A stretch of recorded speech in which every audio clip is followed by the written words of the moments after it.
Hey guys, and welcome back to Big Glue TV. Today, I thought I would do a video on another one of my passions, which is fantasy football. Love it. And you probably tell, I'm a Man U fan. Someone's got to be, haven't they? And I thought, I've played fantasy football for over 10 years now. I think 2007-8 was my first season, or at least that's where the records start on the website of when I started. And so I thought I'd give you some of my top tips I've learned over the years and mistakes to avoid, because there's a lot of things that can go wrong in fantasy football. A lot of things can go right as well, but these are the things that I have found over the years that I feel would help people that play the game. Okay, I mean, I will say now as well that the best position I ever finished was top 20,000. And some people say, oh, that's rubbish. I guess it is not best, really, is it? It's millions of players that play it. And then some seasons, oh my God, I've made some really bad calls. I've finished quite low down, maybe down in millionth or lower. So I thought I will impart some of my my knowledge and experience, I guess. Hopefully these tips will help you. Hey, you can tell me my tips are a load of rubbish if you like, and that's why I'm never finished right near the top. Who knows? Well, we'll see. So, the first point that I have got for you guys, and I think is very important for fantasy football, is the first one: options. Now, I see some people when they play this game, and they have only got maybe 4 or 5 teams. Players in their group of 15 squad players. They might have 3 Liverpool, 3 City, 3 Norwich. I know they're not in it this year, etc. Now, I think that is very, very high risk strategy. It only takes, Liverpool and City, or whoever you've got 3 players from, to have some half fixtures each week, and you are going to struggle. You haven't got many options. I saw some people last year, again, like I say, picking like 3 Sheffield United defenders, and although that can be good in places because they did have a good defence last year, it's very high risk strategy, especially when they have a week where they've got a tough fixture. You don't want to be subbing players in and out constantly, using up your free transfers each week just to get rid of certain players every time because they've got the hard fixture. So options is a big, big factor. I think it's fine to maybe have 3 players from one team, but you're pushing it if you're going to start having like 2 or 3 teams with 3 players in. I just think it's extremely high risk strategy, and I wouldn't recommend it. And one other point I've said is that options, some people will choose loads of really expensive players, like 12, 30 million players, and then obviously because they haven't got much budget yet, they'll have to make up their 15 squad member with a really cheap player, like maybe a 4 million player. And then the problem you got with that probably is that they won't play. So they're just someone that's sit on your bench. They're a sort of redundant squad member of your 15 players. And in weeks when one of your top players gets rested or things like that, well, you're probably not going to have a very good week. So you really need to try and avoid having players that are just redundant in your squad. Because what's the point of having them? Apart from, I guess, to get the high-ranking players, expensive. But again, I wouldn't recommend it. So that's my tip on options. You've got to give yourself options for the game weeks, all right? When the fixtures come up, you need a good mix, a blend from your 15 squad members. Okay, right, on to point 2. Let's have a look. Because I wrote these earlier. I just can't remember actually what my point was. Ah, yes. So, no sentimental choices. And this actually comes back to my point, actually. What I'm wearing. So, I'll show you quickly. This is quite an old Man United top now. Owen Hargreaves. Oh, yeah. Got it to one of my birthdays. I got this for my 18th, actually. What a player. He was fantastic. But a bit injury prone, I know. But on his day, brilliant. Now, sentimental choices then. avoid doing it. I had Owen Hargreaves in my team years ago because he was like one of my favourite players. But you're running the risk of big problems doing this, because as much as you might love a player, or you might love having a lot of players from your favourite team, if they're not playing well or they're just not point scorers, then you're just not going to get many points. And they'll be in your team, but, you know, almost a bit like use your head, not your heart, because he didn't barely get me any points. And last season I chose Billy Sharp too, because I watched him rise up through the leagues, and he played for one of my old teams, Russian Diamonds, only for a few games years ago. He scored some great goals for us, so I've always followed his career. When he got to the Premier League, I did choose him, and I sort of missed out really on points in really the first 10 weeks of the season or so when I was still picking him. But then the manager was just keeping him on the bench all the time. But, you know, I'm a bit stubborn. I wanted to keep him because I believed in him. But sometimes you've got to not go with your heart. You've got to have players that are going to get you points. Okay, at the end of the day. And again, I see some people, if they're a Chelsea fan, they're guaranteed to have 3 Chelsea players in their team. Or if they're an Everton fan, etc. And that means generally that some of those people, I know, they only have a good season when their actual team they support does well, because they always, without fail, have 3 players from their favourite team in their team. Again, no, try not to. Take sentiment out of the equation. You need points. You ain't got time to faff around, alright, people? So use your head a little bit. You might love your team, but you've got to think, who actually gets points? Does anyone get points in massive amounts? Are they the one that really hogs all the points from that team? And if they don't, and it's all shared around, then possibly don't go for that. Okay? Right then.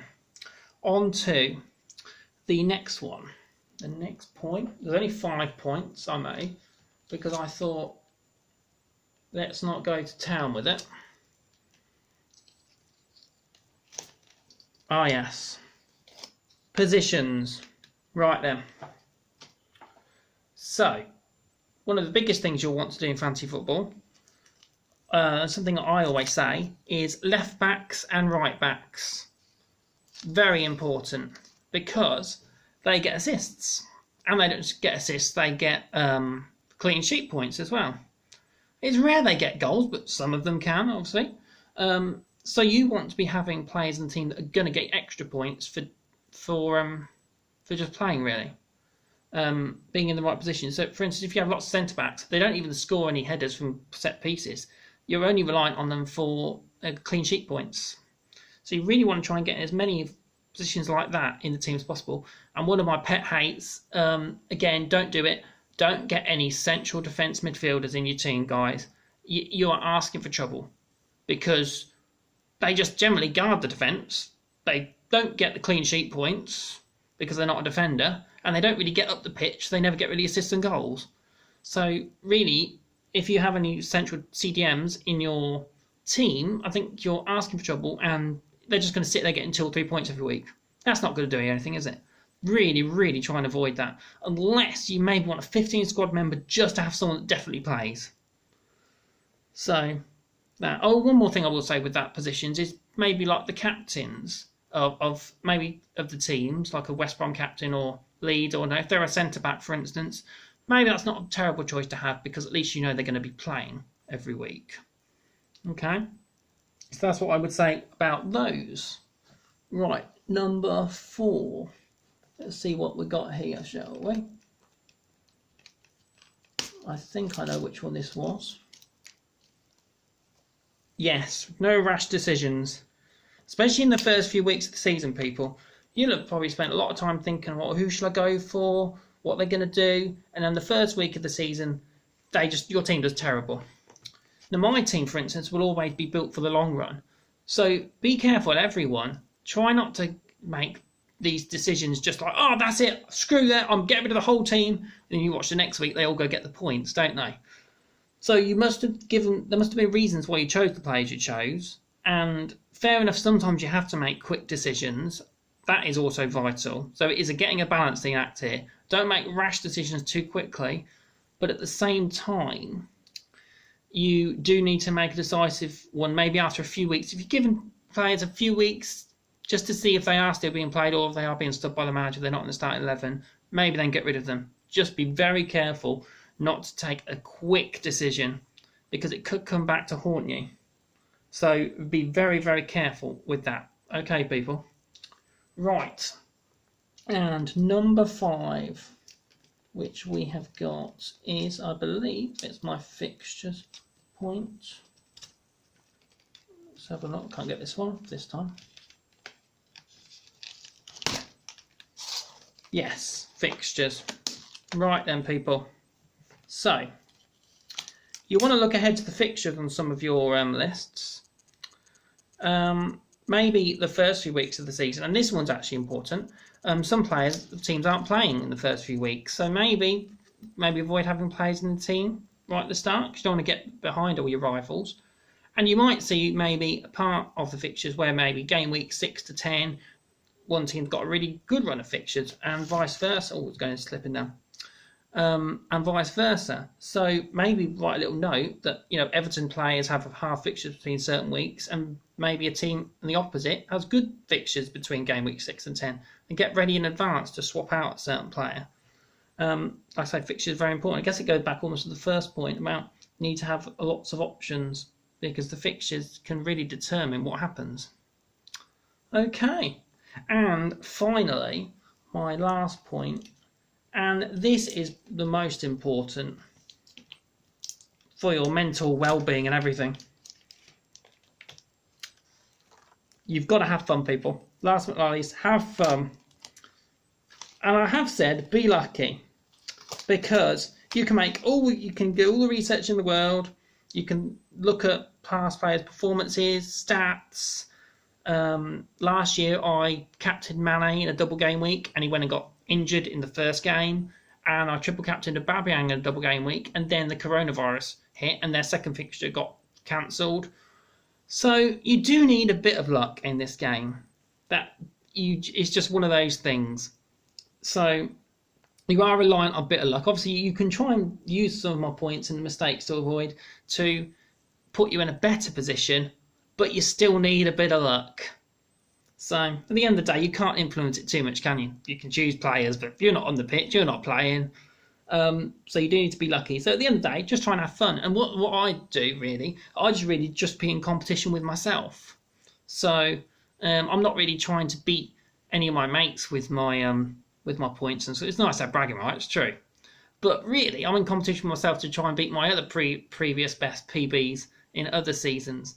And it's just about having a bit of fun. And one of the biggest reasons I love fantasy football is that you then get interested in other teams that you wouldn't normally be interested in. And it makes you a lot more interested in the players' squads, maybe in the national call-ups. I even joined the Football Index last year and started buying shares in certain players. And fantasy football is a good way to keep an eye on that, because you're just more interested in all the teams. So, although I am a Man United fan, I'm more of just a football fan in general. I watch a lot of matches, even if I've got nothing riding on it. Although, with fantasy football, you've got more riding on it, because you're like, oh, I've got 2 players playing in this game. So yeah, it just makes things more fun. So that's what you got to do, guys. Have fun, be lucky. All these points, I think if you follow them, I haven't told anyone exactly what players to choose. No, because again, like for instance, this season, I want to have a midfielder from Liverpool. You'll probably want to choose Mane or Salah, wouldn't you? I'm not going to tell you which one to choose, but choices is tricky. Players with the same amount of money, you may just have to see how they play during the season. Some players might go on form or off form. You might want to switch certain things around. But I think if you stick to some of these points, then you'll do far much better than you'll do badly. Yeah, so that's my tips. Let me know what you think. You'll probably see my logo at the bottom there of the screen. I put a football on my new logo for the channel because football's a big passion of mine. So I thought I'll do some more football videos here and there. So I hope you guys are interested in these points, and they might help you in some way or other. So yeah, guys, I'll see you again sometime. I hope you do well this season, and let me know how it goes, because it's going to be a strange one with no crowds at the start. That really ruined my end of the season last year. I didn't realise how well, for instance, City would play with no crowds being there. I think it really helped them actually in all the 5 subs. But there you go. So it might be a bit of a different start to the season as well, with form and players. Right, guys. So I will catch you around. I hope they enjoyed that. Hope it's helpful. Bye. Bye.